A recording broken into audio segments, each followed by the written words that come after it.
Value అనేది increase అయితే energy ఏమైపోద్ది, what happens to the energy of the orbit and what happens the distance between the orbits orbit 1. ఈ ఆర్బిటల్లో ఒక electron ఉందనుకుందాం for example. Okay, so ఈ ఆర్బిటల్లో ఒక electron ఉంది, ఈ చివరి ఆర్బిటల్ n=5లో ఒక ఎలక్ట్రాన్ ఉంది.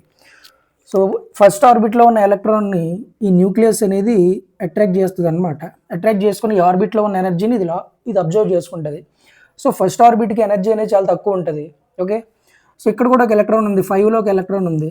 సో దీన్ని అబ్జర్వ్ చేసుకోవడానికి దూరంగా ఉంది కాబట్టి అంత పాసిబుల్ కాదనమాట.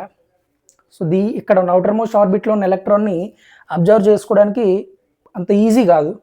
కాబట్టి దీంతో కంపేర్ చేసుకుంటే ఇక్కడ ఎనర్జీ అనేది ఎక్కువ ఉంటుంది అనమాట. సో 1తో కంపేర్ చేసుకుంటే 2లో ఎనర్జీ ఎక్కువ ఉంటుంది, 3లో ఎక్కువ ఉంటుంది 2తో కంపేర్ చేసుకుంటే 3. సో ఎన్ వాల్యూ పెరిగే కొద్దీ సో ఎనర్జీ అనేది ఏమైపోతుంది, ఇక్కడ ఇంక్రీజ్ అవుతుంది అనమాట.